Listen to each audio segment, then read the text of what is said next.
was dead to begin with. There's no uncertainty. The register of burial was signed for all to see by those who had no interest, like the clergyman, the clerk. The undertaker signed his name. Scrooge, too, had made his mark. Scrooge signed it. Scrooge's name was good if money was exchanged. The documents were signed and sealed.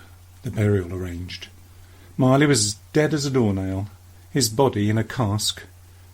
Mind, for my own poor knowledge, I feel I have to ask why we are so precise about a doornail being dead.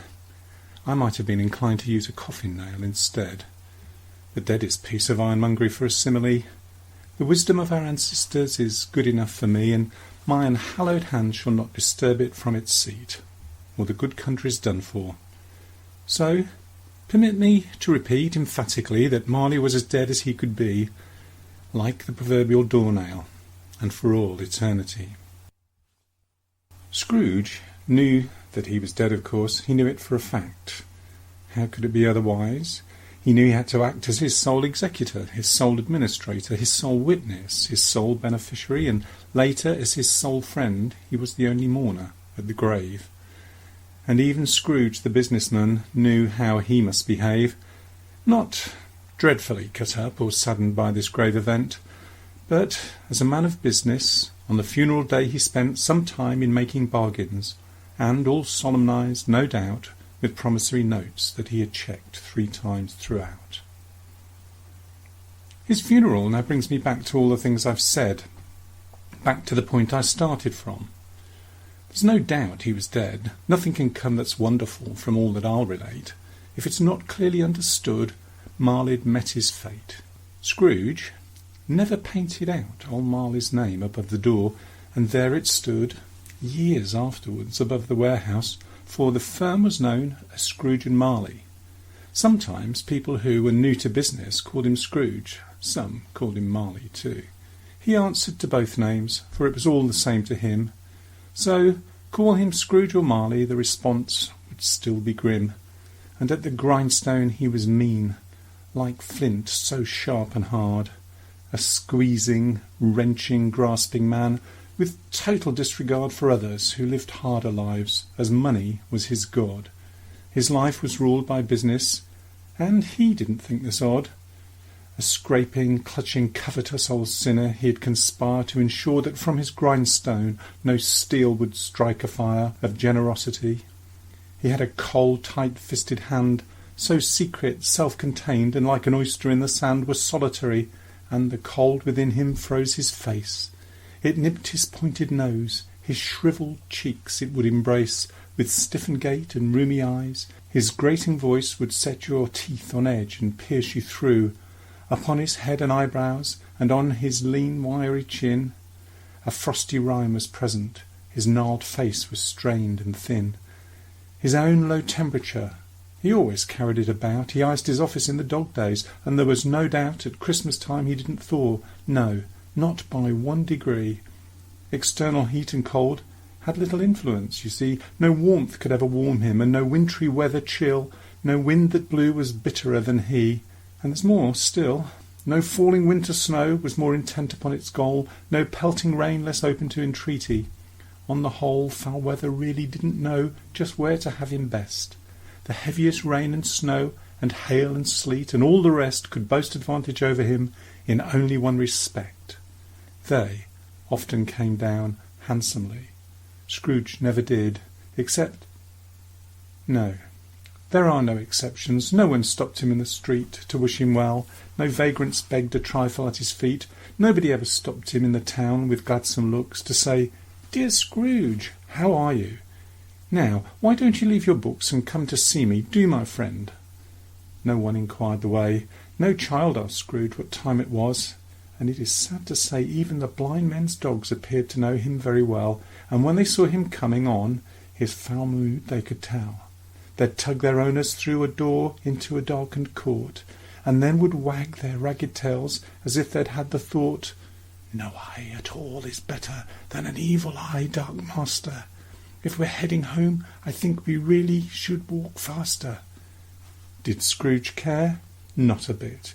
He liked to edge his way along the densely crowded paths of life while warning all the throng to keep their distance from him and to leave him well alone. He'd growl and snap and sneer and snarl and mock, complain and moan. But once upon a time, of all the good days in the year, old Scrooge was in his counting-house and looking quite austere. No cheer was in the dark, cold room, and this was Christmas Eve. It was bleak and cold and biting, almost too cold to conceive. The people in the court outside went wheezing up and down, stamping their feet upon the stones to warm them on the ground. It was quite dark already, though the clocks had just struck 3. There had been no light throughout the day. It was quite hard to see. The damp fog had been pouring in through keyhole and through chink, so dense without it made the people wipe their eyes and blink. It made the houses in the yard look like some ghostly form. The low grey mist had covered all, and nowhere here felt warm. Obscuring all, the dingy, dank grey clouds came drooping down. One might have thought that nature lived hard by in the old town, and was brewing on a larger scale weather damp and cold that made folks' very bones feel blasted, brittle, sharp, and old. The door of Scrooge's counting-house was open. He could tell that his poor clerk was working in his dismal little cell. In his dim, squalid tank the clerk was scratching like a mole. His fire was very small. It looked like just one piece of coal. Though Scrooge's fire was minuscule, the clerk's was smaller still. But he could not replenish it. 'Twas Scrooge who paid the bill. Scrooge kept the coal box in his room, so when the clerk came in, he made the man feel very small, as though it were a sin to bring his shovel in the room. His master's words would smart. Scrooge loud and gruffly would predict that they would soon have to part, and so the clerk returned and put his comforter back on. He tried to use the candle flame to gain some warmth, but none of the heat could touch his soul. He had no expectation. This endeavour did require a strong imagination. "A Merry Christmas, Uncle!" a most cheerful voice cried out. It was the sound of Scrooge's nephew, which had come about so unexpectedly that Scrooge was taken by surprise. "Bah! Humbug!" Scrooge cried in reply, resentment in his eyes. "A Merry Christmas, Uncle, and God save you," Fred announced. But Scrooge was angry with the boy, and on his words he pounced. "Bah! Humbug!" snarled his uncle, with his eyebrows bent so low. His nephew's face was ruddy, handsome, cheeks and eyes aglow. His breath smoked in the frosty air. He spoke to him again. "Christmas a humbug, Uncle? What cause have you to complain? Now, why should you be merry? You are poor enough, I'm sure." "And you are rich," young Fred replied. "You couldn't want for more." Scrooge had no ready answer at that moment, and again, "Bah! Humbug!" spat he back, and kept repeating the refrain. "There's no reason to be cross." Fred's voice was clear and strong. He waited for a sharp reply. It didn't take Scrooge long. "What else can I be?" Scrooge replied. "And where do I begin?" He looked at Fred in anger. He had got under his skin. "I live in such a world of fools. So, out with Christmas time. The world's gone mad. Why celebrate? It really is a crime. I hear the poor folk saying Happy Christmas in the street, and yet they have no money, decent clothes, or food to eat. It's a time to realise you are but 1 year older, not a penny richer." Scrooge's voice became much colder. "A time for balancing the books. The lines of figures mean that through a dozen months my profits are but thin and lean. Despite my graft and efforts, my income is no higher." "If I could work my will," said Scrooge, indignant and with ire, "each idiot who had a Merry Christmas on his lips would be boiled in his own pudding, and as the mixture drips be buried with a stake of holly puncturing his heart." His anger and dark fury made his kind young nephew start. "Oh, Uncle!" poor Fred pleaded at this outburst, sharp and loud. "Oh, nephew!" Scrooge replied, his face just like a thundercloud. "Keep Christmas in your own way, but let me keep it in mine." Fred said, "You don't?" "I'll leave it then," said Scrooge. "That suits me fine, and much good may it do you, and much good it's ever done." Scrooge gripped his quill and bent his head. His argument was won. "There's many things from which I have not profited," said Fred, "and Christmas is but one of them. I feel it should be said, now is a time for charity, forgiveness, and for cheer, when all recall the sacred nature of the time of year, a time when men and women seem, as if by one consent, to open up their hearts and realise what gift was sent. We recognise that all are fellow travellers to the grave, that in the end we're equal, we're each a soul to save. In wealth I am no richer, Christmas can't do that for me, but I say may God bless it, that its meaning set us free." Spontaneously the clerk inside the tank clapped right out loud, then poked the fire because he knew his views were not allowed. He knew this impropriety had not been so clever, so poked the coal and doused the spark, extinguished it forever. "If I hear a sound from you, just one more provocation, you'll enjoy this Christmas with a loss of situation. You're quite a powerful speaker, sir," he added then to Fred. "You should change careers and be in Parliament instead." "Don't be angry, uncle. Come and dine with us tomorrow." Scrooge looked at his nephew, more in anger than in sorrow. Fred's request was heartfelt, though he knew Scrooge would decline. "But why?" asked Fred, disheartened that he would not come to dine. You're a fine example, Fred. You've married and you're poor, and when you start to struggle, don't come knocking at my door." Fred, disappointed, saw his uncle in his misery. "I married when I fell in love. She was the girl for me. There's nothing that I want from you. Why cannot we be friends? It is the time of year when many people make amends." "Good afternoon," said Scrooge, his face unmoving and severe. He didn't want his nephew there, and that was very clear. "I'm sorry, sir, with all my heart, to find you resolute.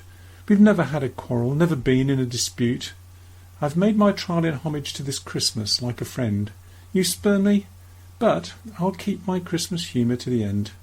"Good afternoon," said Scrooge again, not turning to reply.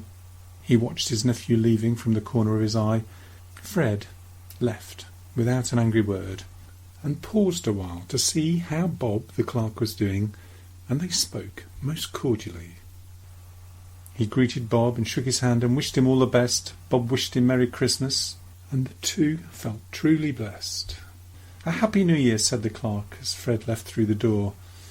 "Bah, humbug!" the old man spat out, not wanting to hear more. "I give him 15 shillings for his family and wife, and he chortles Merry Christmas despite his squalid life. I will retire to Bedlam. The whole world's gone insane. Another year of hardship, and they'll start it all again." The clerk let Scrooge's nephew out, then let some others through. 2 portly, pleasant gentlemen, who said, "How do you do? It's Scrooge and Marley's, I believe," one gentleman observed. Scrooge scratched away and hurried, and he didn't say a word. "Dear sir, am I addressing Mr. Marley? Mr. Scrooge?" Then smoothed his scarlet waistcoat on a stomach that was huge. Scrooge placed his pen upon his desk and looked him up and down, then snorted his contempt, with his old brow a wrinkled frown.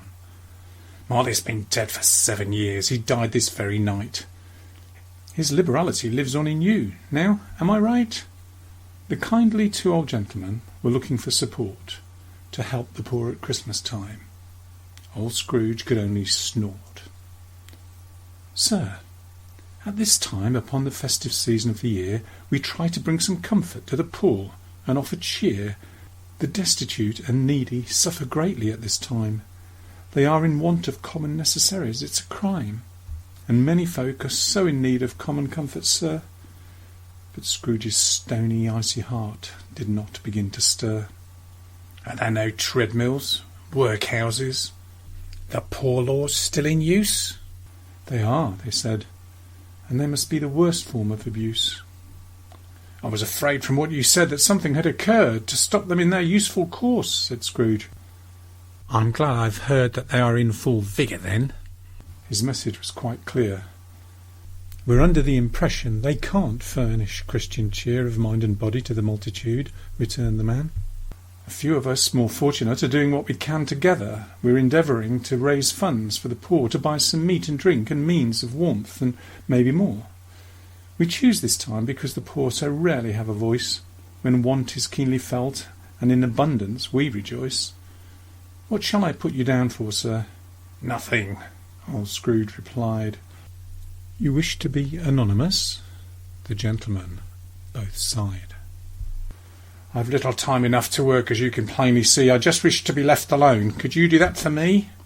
That is my answer, gentlemen, for I am not prepared to make idle people merry, Scrooge heartlessly declared.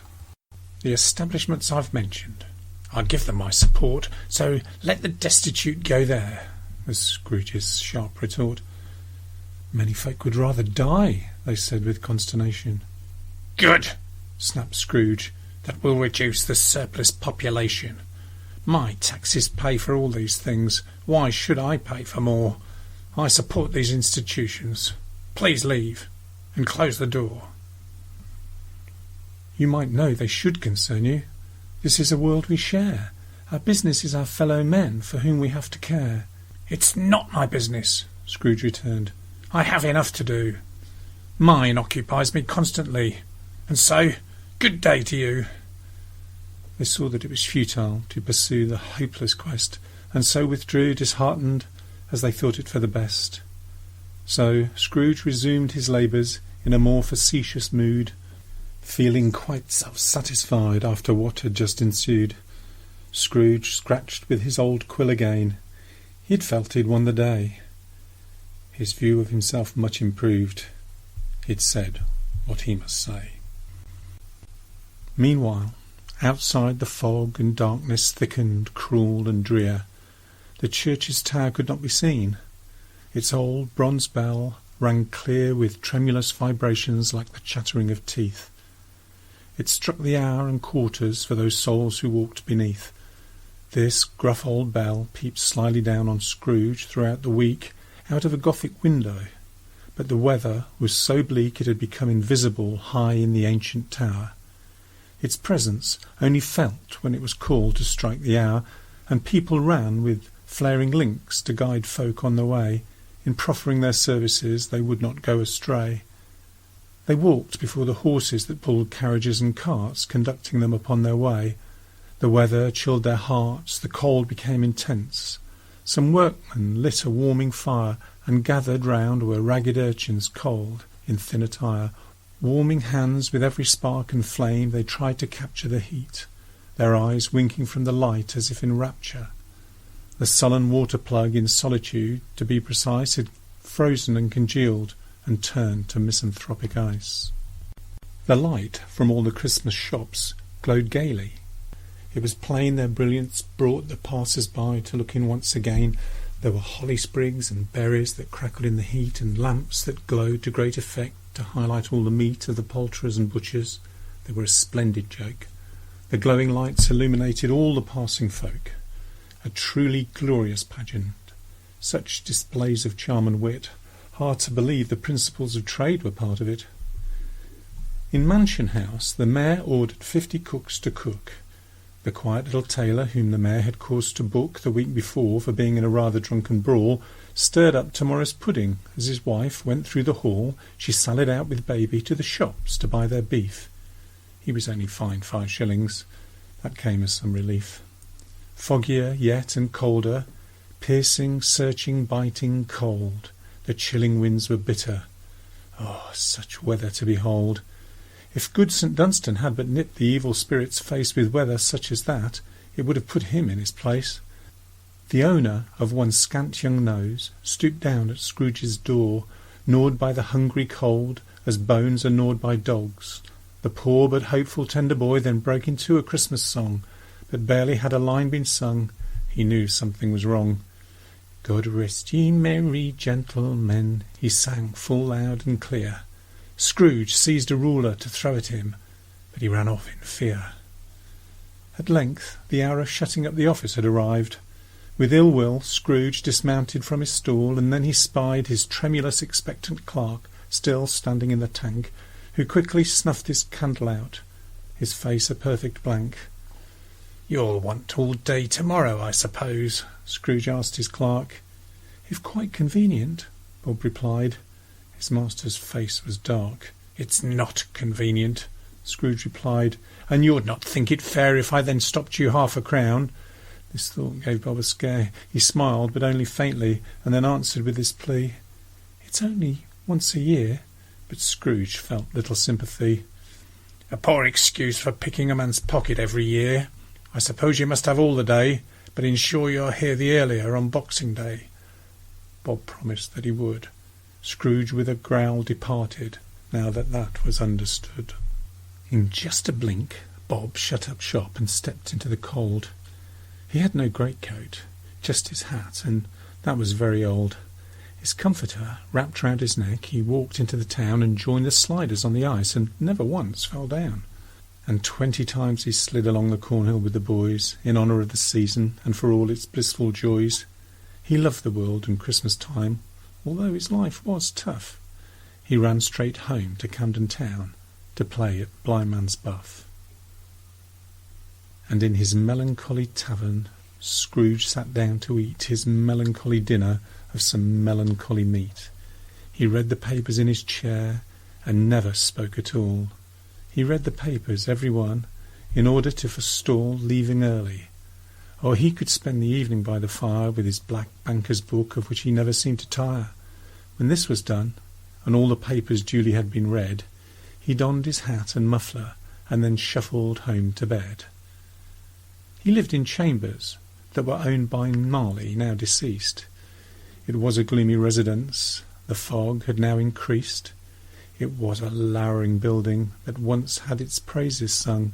One couldn't help but fancy it had lost its way when young at playing hide-and-seek with the other houses in the lane and forgotten its way out, and so there it did remain. But only one soul lived there now, for it was old and drear. Scrooge was its only occupant. Most people thought that queer. The other rooms were offices. The yard was cold and dark. No light, no lamp, no candle, and no fire, no glow, no spark. But Scrooge knew every single stone. His cold hands groped along. The frost and fog hung hard about, the winter to prolong. The genius of weather sat in mournful meditation about the old black gateway to enhance his reputation. Now, there was nothing strange about the knocker on his door, and his imagination he considered very poor. He had thought not of his partner in the years that had gone by. Let any man explain then, if he can, please tell me why, when he walked alone back to his door, he fell into a shock. A face appeared upon the brass that people used to knock. It was old Marley's grey face glowing in the misty air, not angry, or ferocious, but stared as he used to stare. 'Twas not a shadow, but was much more like a dismal light. Whatever he had seen had truly given him a fright. Like bad lobsters in a cellar, it glowed the strangest hue, neither angry or ferocious, but looked Scrooge through and through. Its spectacles were sitting on its pale and furrowed brow, and curiously its hair moved, but he couldn't work out how. It was as if some breath was causing movement of the hair. Its eyes were wide and motionless, and all he did was stare. The horror in the face could surely chill the very soul. Its fate and misery seemed way beyond its own control. Scrooge looked at the phenomenon. His eyes began to strain, as through the mist it had become a knocker once again. To say he was not startled, or his blood had not been chilled, that he was not aware of strange sensations that had spilled from childhood, would not be the truth, for he had been thrown awry. He had seen his partner sicken, and he had seen old Marley die. "Pooh, pooh," he said, and shuddered as a chill ran through his blood. The door crashed loudly in its frame. He had slammed it with a thud. Its sounds resounded through the house just like claps of thunder, echoing through cellar walls, enough to make you wonder if this dark ancient house itself scent Scrooge was mean and hard. The door was locked, the curtains drawn, and all the windows barred. He had fastened tight the door, and walking with his shoulders bent, moved slowly up the stairs and trimmed the candle as he went. How could an ancient flight of stairs be wide enough to take a coach and six quite easily? There can be no mistake that Scrooge's stairs were very wide. A hearse could reach the top by going broadwise step by step without the need to stop. Or there was ample room for that, and ample room to spare. Perhaps that's why poor Scrooge stopped short and could not help but stare. Though half a dozen gas lamps tried to light the cheerless room, he thought he saw before him a black hearse move in the gloom. You may suppose that in this murk his view was quite opaque. He thought it an illusion, so he gave his head a shake. The dark came cheap. Scrooge liked that. But before he shut his door he checked his rooms quite carefully from ceiling down to floor. The sitting room and lumber room were all as they should be. No one under the table, not as far as he could see. No one under the table, as far as he could see. Beneath the sofa, no one there. He clearly could deduce a bowl and saucepan on the grate. He'd soon put them to use. No one underneath his bed. The closet was quite bare.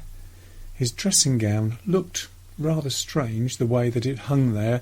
He looked at it with cautious eyes as he prepared his food. It hung upon the hook in a suspicious attitude. The lumber room, as usual. His fireguard, his shoes. He searched them all with utmost care, his fear to disabuse. 2 fish baskets, a washing stand and poker on the floor. No, nothing there. Quite satisfied, he closed the parlour door. He double-locked it to ensure nobody could get through, and thus, secured against surprise, he settled to his stew. A thin and tasteless gruel it was, but warming none the less. In dressing-gown and slippers, just a hint of nervousness. He searched for warmth from his low fire, but he did not succeed, for it was, on this bitter night, a meagre fire indeed. He was obliged to sit quite close to get a warm sensation. The warmth was more from using his own weak imagination.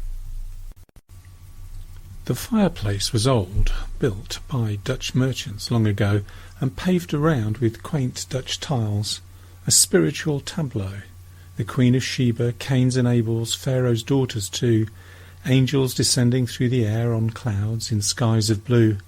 There were Abrahams, Belshazzars, apostles off to sea in butter-boats, and hundreds more. Yet, unbelievably, old Marley's face, dead 7 years, came like the prophet's rod, and swallowed up each image whole.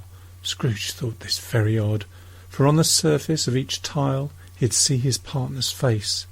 Old Marley stared right back at him from that old fireplace. "Humbug!" said Scrooge, incredulous, and walked across the room, turned several times, sat down again, his gruel to consume. But then his glance fell on a bell hung high upon the wall. Disused for many years, it gathered cobwebs large and small. It was with great astonishment and dread, too hard to bear, that as he looked, something occurred that took him unaware. To his astonishment it started swinging to and fro. It swung so softly at the start, its movements very slow, so slowly, slowly back and forth, it barely made a sound.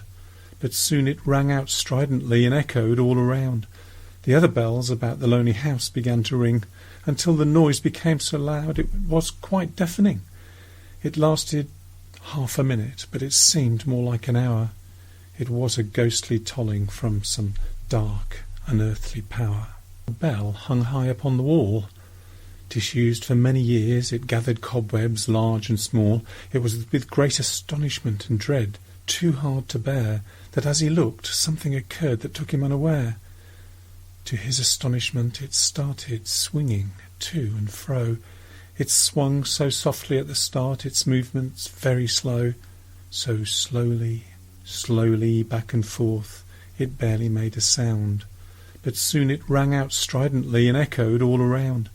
The other bells about the lonely house began to ring, until the noise became so loud it was quite deafening. It lasted half a minute, but it seemed more like an hour. It was a ghostly tolling from some dark, unearthly power. And then there came a clanking noise of metal, deep below, as if someone was dragging chains and dragging hard and slow on oaken wine casks in a cellar of a merchant's shop. The clanking sound continued, as though it would never stop. Scrooge then remembered he had heard in haunted houses ghosts drag chains across the floor as entertainment for their hosts. The cellar door flew open with a loud and booming sound. The volume was increasing as it moved across the ground. The sound became more strident, coming from the floor below, then dragging up the stairs towards his door. He did not know just what to think about it. With a strong resolve of will, he said, "I won't believe it. It is all humbug still." His colour changed, though, when, without a pause, it came straight through the heavy door he had locked twice, with locks both strong and true. The dying flame upon the fire leapt up as Scrooge cried out, "It's Marley's ghost!" he yelped. Of that there can't be any doubt. He looked, he watched, his eyes agog, he couldn't help but stare. He gave a mighty sigh, and then fell back into his chair. The face, the same, the very same, his pigtail down his back, his usual waistcoat, tights and boots with tassels hanging slack. His coat skirts flowed the very same. The hair upon his head hung grey and lank about his neck. It filled poor Scrooge with dread. The chain around his middle was so long and like a tale of keys, cash-boxes, padlocks, ledgers, wrought in such detail, in steel, with links that clasped him tight. The spirit was confined, transparent. Scrooge could see his waistcoat buttons on behind. He had often heard that Marley had no bowels in the past, but never had believed till now. He truly was aghast. No, nor did he believe it even now. It can't be true. Though when he looked, he really saw the phantom through and through. He saw it standing there before him, felt its chill and fear, its death-cold eyes, its texture. Yes, the detail was quite clear. The fabric of the handkerchief that wrapped his head and chin, which wrapper he had not seen before, but still he had not give in. "How now?" said Scrooge, caustic and cold. "What do you want with me?" "Oh, much," said Marley in a voice quite full of mystery. "Who are you?" "Ask me who I was." "Who were you then?" Scrooge sighed. "In life I was your partner, Jacob Marley," he replied. Can you sit down?" asked Scrooge, and looked at him with doubt. "I can." "Well, do it then," said Scrooge. Words struggled to come out. A ghost that's so transparent might find in its condition, sitting on a chair, a most impossible position. It might involve an explanation causing some unease. The ghost sat down beside the fire with practised expertise. "You don't believe that I exist," said Marley to his friend. "A figment of my mind," said Scrooge. "Now let that be an end." "What evidence would you require of my reality beyond that of your senses?" asked the ghost inquiringly. "I don't know," said Scrooge. "Come now, why do you doubt your senses?" Such little things affect them and bring down my defences. A slight disorder of the stomach that could make them seize. You may be potted rabbit, or some mustard, or some cheese. You're an underdone potato, or some undigested beef. Not grave, but gravy, that's the cause that's giving me such grief. Scrooge was not in the habit much of cracking jokes at all, nor did he feel so waggish then. He didn't have the gall. It wasn't his intention to try and be amusing. His aim was to distract himself. All seemed so confusing. His terror came in listening to the spirit's deathly tones. The spectre's voice disturbed the very marrow of his bones. To look at those glazed, staring eyes in silence was his fear. It seemed to emanate its own infernal atmosphere. For though the ghost sat motionless, its tassels, skirt, and hair were agitated by some strange hot vapours in the air. "You see this toothpick that I hold?" the spirit answered. "Yes." "But you're not looking at it." "Notwithstanding, none the less." "I've but to swallow this, and then, for my enduring days, vile goblins then will harrow me and cause me much malaise. Humbug, I tell you, humbug!" Scrooge still was in denial. He tried to rationalise his doubts through cunning and through guile. The spirit gave a frightful cry that shook Scrooge to the core. and on his knees Scrooge fell and cried, "Stay calm, I do implore." It shook its chain with such a dismal and appalling noise. Scrooge held on tightly to his chair. He had lost all of his poise. His horror grew much greater as he looked on in such dread. He saw the phantom taking the old bandage from his head. It was as if it were too warm to wear indoors. 'Twas best to remove it. Then his lower jaw dropped onto his chest. Scrooge fell upon his knees and clasped his hands before his face. "Oh, mercy! Dreadful apparition!" Scrooge now knew his place. "Why do you trouble me?" he asked, his horror unconfined. "Do you believe in me or not, O man of worldly mind?" I do," said Scrooge. "I must. But why do spirits walk the earth? I'm not a man to bother with. I am of little worth." "It is required of every man to help their fellow men, and to respect and value them. If not in life, well then their fate's to do so after death and walk the world around. I'm doomed to wander on this earth, in chains I'm locked and bound. I witness what I cannot share, but might have shared in life, and turn such things to happiness. Now all I have is strife." I do believe, O spirit, but why are you chained and tied?" "I wear the chain I forged in life. It snared me when I died. It's girded of my own free will. I wore it freely too. It measures all my earthly sins. The pattern's strange to you." Scrooge trembled more and more, and was in such a sorry state. "Or would you know," pursued the ghost, "the very length and weight of the strong coil you bear yourself? Now would you like to know? It was as long and heavy as this 7 years ago. You have laboured on it since. Oh, it is a ponderous chain." Scrooge glanced about the floor to see it, but it was in vain. He searched for 50 fathoms of ghostly iron cable. He looked closely at the floor, but found he was unable to see his own chain forged in life. "Oh, Jacob!" he implored. "Speak comfort to me, Jacob." But his pleading was ignored. "You too have chains as strong as these that coil around your soul. I have no calming words to give to comfort or console. They're said by other ministers to other kinds of men. You now must listen closely, for I will not come again. My spirit never walked beyond our counting-house. Mark me, this money-changing hole is a den of iniquity." With his hands inside his pockets, a habit he had acquired, Scrooge pondered what the ghost had said, and curiously inquired, "You've been quite slow about it." Scrooge was modest in his speech. "'Twas 7 years ago you died, and now you come to preach." "Slow?" the ghost repeated. "And you've been travelling such a course." "The whole time," said the tired ghost, with the torture of remorse. "You travel fast?" "Upon the wings of wind, no peace I found." "In 7 years you must have covered a great deal of ground."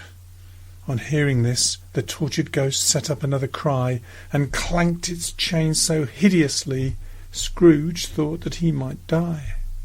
"Oh, captive bound and double-ironed," the phantom cried again, "incessant labour of immortal creatures seem in vain, for mortals cannot know such good intentions, and I fear that any Christian spirit working kindly in its sphere, whatever it may be, will find its mortal life too short for its vast means of usefulness. This lesson must be taught, that not to know, that no space of regret can make amends for one life's opportunity misused. And so it ends. Oh, such a man was I. Oh, such was I, the spirit cried. In all eternity I roam, my chances I've denied. You always were a man of business, Jacob. You were good. All mankind was my business. You have not yet understood the common welfare, charity and mercy I ignored. Forbearance and benevolence I should have gone toward. A man of business was my life, and profit was my aim. To others I gave not a thought, and you are just the same. The dealings of my wicked trade were but a water drop in the far-reaching ocean of my business. I must stop. He lifted up the ponderous and heavy iron chain and held it out at arm's length, and then dropped it down again.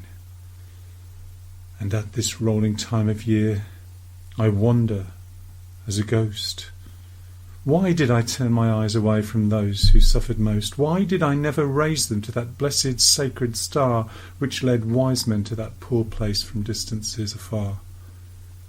His face, it was so wretched, it was miserable to see. Were there no poor homes where its light could have conducted me? To hear the spectre talking so, Scrooge knew what was at stake. His own dismay was palpable. He started then to shake. "No, hear me," cried the sombre ghost. "My time is nearly through." "I will," said Scrooge, "but don't be hard upon me, I beg you." "How it is that I now appear before you in a shape that you can see I cannot tell, and there is no escape. I've sat beside you many times, invisible to you." Scrooge shuddered at the thought of it. He felt it to be true. It was not so agreeable to think about that now. He shivered once and wiped the perspiration from his brow. "I'm here tonight to warn you how you might escape my fate. Oh yes, there's yet some hope for you. It may not be too late." "You always were a friend to me," Scrooge grovelled with a smile. "I thank you kindly for your pains to bide with me a while." "3 spirits now will visit you upon this holy night." Scrooge's countenance fell low, and he turned a deathly white. "Is that the chance and hope you mentioned, Jacob?" Scrooge replied. "It is." "I'd rather not," said Scrooge. His fear he couldn't hide. "Without their visits," said the ghost, "you cannot shun your path. Tread warily, you earthly wretch, or you will feel my wrath." "Could I not take them all at once, dear Jacob?" Scrooge implored. "Do as I say," said Marley. "Peace of mind is your reward. Expect the first tomorrow when the church bell strikes at 1. On the next the second visit, and then, when he is done, the third will come at midnight as the bells cease to vibrate. By then you'll understand just what is bound to be your fate." When it had said these words, it took its wrapper from its head and bound his chin just as before. Scrooge looked away in dread. The jaws were brought together by the bandage underneath. Scrooge knew this by the sound it made, the clicking of its teeth. He looked again. The visitor was standing quite erect. The chain was wound about his arm. It had a strange effect. The spirit walked out backwards. Slowly beckoned Scrooge to look out of the window down below. His ghostly head he shook. Scrooge, not in obedience, but in surprise and fear, stood on the raising of the hand, and suddenly could hear confused noises in the air, an incoherent sound of lamentation and regret, and wailings all around. Sorrow inexpressible and self-accusatory. Marley knew the voices, he knew each and every story. The spectre joined the mournful dirge. He faded in the light, and slowly floated out upon that bleak and dismal night. What Scrooge beheld astonished him, and filled him full of fear. The air was filled with phantoms in the mist. They were unclear, but howling, crying, tortured, full of pain and in despair. Their lamentations echoed in the black and wintry air. They were all linked together by the change forged in their lives. The husbands, mothers, sisters, daughters, fathers, brothers, wives. Scrooge had known them when they lived. A particular old ghost was shackled to a monstrous iron safe, and then the most wretched-looking woman, a little child upon her knee, sat there upon his doorstep in the utmost misery, and it was clear they sought to interfere for human good. Their misery was that they had lost that power, and never could redeem their selfish lives to save their souls, and now their fate was to wander in this limbo. They'd recognised too late the message Marley tried to give his misanthropic friend. The spirit knew that Scrooge would come to this fate in the end. Scrooge was amazed to see them in the dark night strangely float, He tried to spit out humbug, but the words stuck in his throat. Scrooge could not understand if they had faded into mist, or mist enshrouded them because the sight did not persist. Their spirit voices faded, and they disappeared from sight. It all became as it had been when he had walked home that night. The window closed. Scrooge carefully inspected his old door through which the ghost had entered. It was double locked, for sure. He had locked it with his own hands, and the bolts were undisturbed. Bah, humbug wouldn't come, for he was feeling quite perturbed. It could be from the strong emotions he had undergone, or from the day's fatigues of the strange world he'd seen, now gone, or the dull conversation that old Marley had put him through, or from the lateness of the hour. He knew what he must do. Exhausted, he returned to bed. His thoughts were dark and deep. Still fully clothed, he instantly fell into troubled sleep.